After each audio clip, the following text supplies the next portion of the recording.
Hello again, and welcome to another edition of the First Pitch podcast on Pitcher List.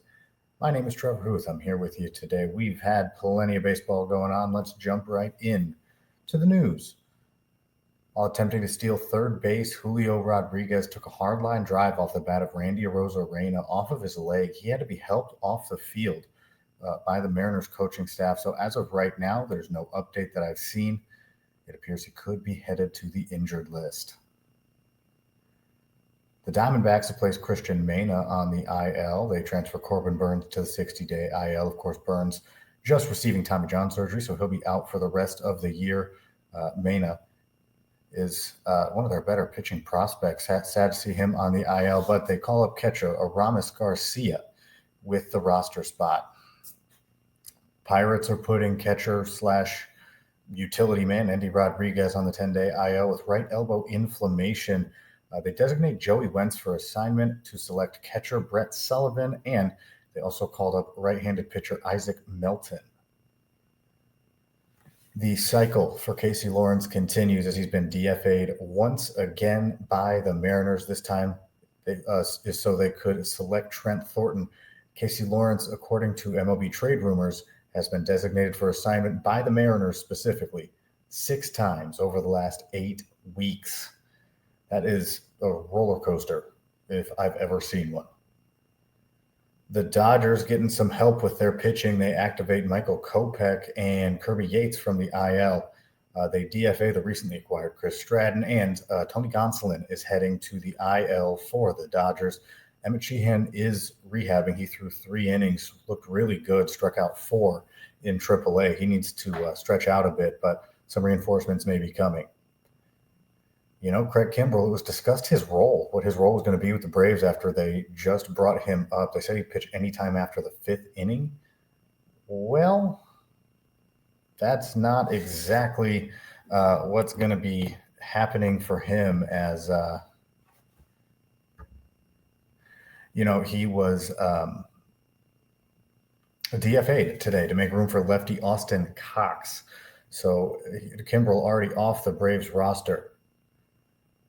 Bryce Harper hits the IL with wrist inflammation. Otto Kemp gets the call up. Prospect Otto Kemp, one of their top prospects, he will be making his MLB debut once he gets in a game. The Tigers' hot hitting prospect, this is prospect news, not necessarily redraft, but Bryce Rayner is going to undergo season-ending shoulder surgery. Unfortunately for him, he's been looking really good, climbing prospect boards and all that, but season-ending shoulder surgery for Bryce Rayner.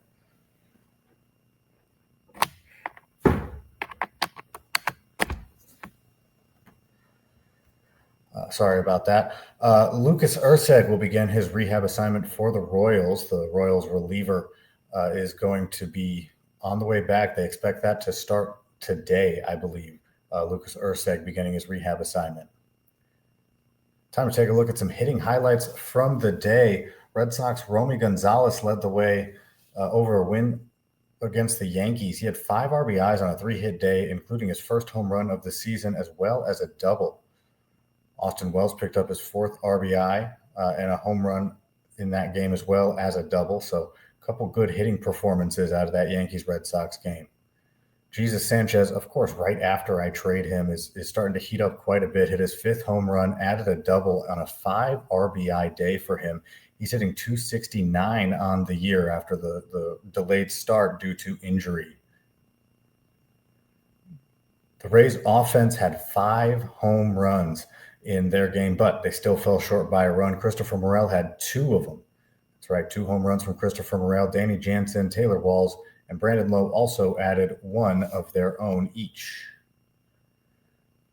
How about this rhyming? Vinny P goes 3 for 3. Pasquantino launched his 10th home run of the year. He's hitting .277 now, and he is having a pretty good year. And again, average higher than I thought it would be, but launched his 10th home run. Another first baseman, Tim Elko, had a good day for the White Sox, hit his 4th home run and his first double.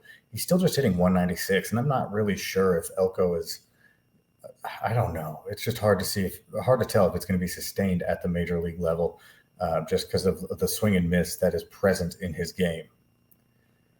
Yanyer Diaz for the Astros had 2 hits, including a home run. I mean, it feels like he's right there. Seems like every time now, or every few days now, he's doing something really good, but he's still hitting 232 on the year. He is up to 8 home runs. Christian Encarnacion Strand playing third base, by the way, homered back-to-back games since returning from the IL. And if he keeps playing third base, he'll get some extra eligibility, which is never a bad thing to have. Kyle Schwarber reaches 20 home runs on the season after going deep. He's hitting 255 on the year. Schwarber having a good year. Home runs in back-to-back days for catcher Henry Davis. The former first overall pick is hitting 273 with 3 home runs in his last 15 games. So he's been doing pretty well, and he's going to have plenty of opportunity now, especially with Rodriguez going on the IL and all that. If he keeps hitting like he is, he should get, I don't know, it's good to see. Maybe he's breaking out a little bit. Something to monitor. George Springer collects his 10th home run, and that is back-to-back games for him. He's been sporadically hot this season, it seems like, and, the heater's heating up. Seiya Suzuki, 2 home runs against the Tigers. Both of them solo shots, only 2 home runs on the day, but a 2-home-run day for Suzuki, which is always good. Ronnie Mauricio for the Mets. He is just a handful of games, I think 4 games in since coming back from the IL, picked up a double in a couple days ago, and in yesterday's game, a 2-hit day, including his first home run and stolen base of the season. So Ronnie Mauricio coming around a little bit, starting to heat up, and it's good to see, man. His career has been so long. He's been on prospect lists forever and ever, and as soon as it seemed like he was going to come off, the injury hit, and all of a sudden, you had to wait a little bit longer, but Mauricio starting to heat up a little bit. But no one, and I repeat, nobody is hotter right now than Cal Raleigh. 2 more home runs yesterday. That brings him to 26 on the season. I'm not great at math, but I think that means he's projected to hit 10 billion this year. I mean, that's what it seems like. My gosh, 26 home runs, another 2 of them added in yesterday's game. Cal Raleigh is doing something really special right now at the plate, and he just seems like he cannot be stopped. Joe Adell's up to 11 home runs on the year after hitting 2 home runs. That makes 3 or 4 players with 2 home runs. And you know what? Adell's been doing really well lately. He's only hitting 224 on the season, but he's 318 with 5 home runs in his last 7 games. So Joe Adell having a little bit of a hot streak. Taking a look at some of the starting pitching highlights from yesterday's games, Garrett Crochet struck out 9 over 6 innings. That is a very Garrett Crochet thing to do, but he also gave up 5 earned runs, which is not a Garrett Crochet thing to do. So, a little give and take there. Gave up more runs, but still got 9 strikeouts in those 6 innings. Tosh Bradley got tagged for 7 runs in 4 innings, only struck out 2. He's been doing pretty well as of late. This clunker, just not a good one. Tell you what, though, since joining the White Sox, Adrian Hauser has just been a problem for hitters. 6 innings, 1 earned run, 1 walk, 6 strikeouts. He's sporting a 1.48 ERA in a White Sox uniform, and he's been really good since joining that team this year. Yesterday in the podcast, I picked Hunter Brown versus Gavin Williams as my game of the day. Let's see how that one did. Hunter Brown struck out 9, gave up 1 earned run across 5 1/3, but he did walk 5 batters. Gavin Williams struck out 5 in 6 innings and gave up 3 earned runs. So, not bad. I picked better games, but that one wasn't bad. Nick Martinez for the Reds goes 6 innings, fans 6 while giving up a run. So Nick Martinez turning in a solid start. How about this one? Respect your Bryce Elders. I'm just guessing at what Nick's going to call it tomorrow on the roundup. But Bryce Elder for the Braves goes 8 innings, strikes out 12 with no walks, while surrendering only a run. But those 12 strikeouts going 8 innings, a great, great day for Bryce Elder. Logan Webb also doing well, reaches double-digit strikeouts, 10 of them in 6 innings with a pair of earned runs, and just continuing his great season. Andrew Heaney for the Pirates turns in a solid performance, striking out 5 across 6 innings, and he did surrender a run. Man. Jacob deGrom, I am beyond impressed with what he's doing this year. I mean, I don't know, man. Jacob deGrom, 7 shutout innings, 8 strikeouts, 0 walks. I wish I had more words for it, but I'm speechless as to how good deGrom has been. He looks vintage at this point. For the Dodgers, Yoshinobu Yamamoto goes 6 shutout innings against the Cardinals, striking out 9. On the other side of that, Eric Fetty also had shutout innings of his own. He went 5 1/3, but it was different. He walked 4 and struck out 2. Jameson Taillon looked good against the Tigers, who their offense seems like they're in a little bit of a slump at the moment. He struck out 5 across 7 innings and allowed a run. And finally, with the starters, Clay Holmes, he went into Coors and came out with 6 strikeouts in 6 innings, giving up a run. One reliever I want to mention today, towering 6'7" reliever Steven Cruz for the Royals. Now, he's not really in holds and save situations, which means he's not really a fantasy relevant one. But when you see relievers doing well, you got to pay attention because of the volatility of the reliever market. And Steven Cruz is having a great season, struck out the side, surrendered a hit in a scoreless inning in yesterday's games. He's got a 1.54 ERA with 23 strikeouts in 23 1/3 innings. It's just 4 holds on the year, but he seems like a name to watch based on the fact that he's got an electric fastball, always has. And again, standing 6'7", imposing frame, and just killing it for the Royals this year. Now, situations get even murkier. As I mentioned earlier in the podcast, Urseg is going to be starting his rehab assignment, so that bullpen's going to get a little bit weird. But Steven Cruz having a good year, definitely a name I'm watching for that reliever market because, once again, that is a volatile market. With that, we're going to take a quick timeout. When we come back, I got a few pitchers to talk about in today's upcoming games. I appreciate you joining me. This is the First Pitch Podcast. And welcome back to the First Pitch Podcast on Pitcher List. My name is Trevor Hooth. Always happy to be here with you. We've talked some news, we've talked some hitting, we've talked some pitching, and now let's see what's coming up today.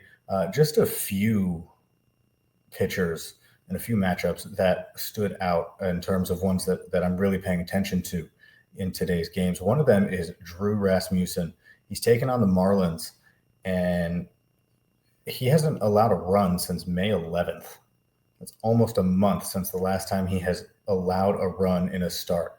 That's 4 starts in total, 23 innings, 21 strikeouts, and only 3 walks in that time. I mean, that's just insane. If Tarek Skubal's crazy streak didn't exist, this might be the most impressive in baseball right now, but it does. So this is going to have to take a close second. But once again, Drew Rasmussen is on an absolute heater right now on the mound, not allowing a run since May 11th. That is supremely impressive, and you love to see it. Another pitcher I'm watching, Cade Horton. He's going to be taking on that Tigers offense. Mentioned a little earlier, they have not been playing their best lately, and Cade Horton kind of has. He's been really good, giving up 4 runs over his last 16 2/3 with 12 strikeouts. His last 3 starts have been just pretty good. The whiffs have not been there, but seems like an opportunity against a good Tigers team that's just not hitting well right now for Cade Horton to show something. And I think he very well could. So that's a very interesting one to me, not just as a Tigers fan, but as a fan of prospects and a fan of baseball. I think Cade Horton's going to do, or has a chance to do rather, pretty well. George Kirby's had 3 starts since coming back from the IL, and it seems like maybe getting back into the swing of things. His first 2 were, well, clunkers is the nicest way to put it. But after those 2 rough starts, he did go 5 innings, giving up 2 earned in his last outing. He could use another start like that, or even a better one. See what he's just working his way back to health, getting back in the swing of things. But after a couple bad starts, he had a good one. We'll see what happens. Maybe he can ride that momentum and continue on. And finally, my matchup of the day is going to be Atlanta versus the Giants. Spencer Strider versus Landon Roop. Now, Spencer Strider, that seems obvious. You love watching Spencer Strider because he's good at baseball throwing. And by that, of course, I mean pitching. But he's good at it. Landon Roop specifically is why I'm really interested in this game. He's got a 2.21 ERA with 30 strikeouts in 36 2/3 innings over his last 7 starts. And he is coming off of a start where he had 6 1/3 shutout innings. He settled into that rotation nicely. Remember, he beat out Kyle Harrison and Hayden Birdsong for that rotation spot out of spring training, and he has done nothing but decisively hold on to it as the season's gone on. So it's been great to see. And he's maybe just keep it going against the Braves lineup. I don't know. That could be a really fun pitching matchup. I think it's going to be Spencer Strider versus Landon Roop. That is the game of the day for me. With that, make sure to check out pitcherlist.com. Check out the top 100 pitchers. Check out the top 100 hitters. And, of course, all the reliever lists that Rick Graham has coming out. Check out the site just for the great written content that is constantly coming out. Very smart people. And if you want to talk to those smart people, join PL Pro. We have our Discord that is available. Baseball is being talked about constantly at any level you want it to, surface level, prospect level, analytically. It's a pretty good place to be. Lots of baseball talk going on. So join PL Pro. You can get in that Discord and, of course, get access to some wonderful, wonderful things. And with that, I will see you guys next weekend. As always, I appreciate you joining me. Once again, my name is Trevor Hooth, and this has been another edition of the First Pitch Podcast on Pitcher List.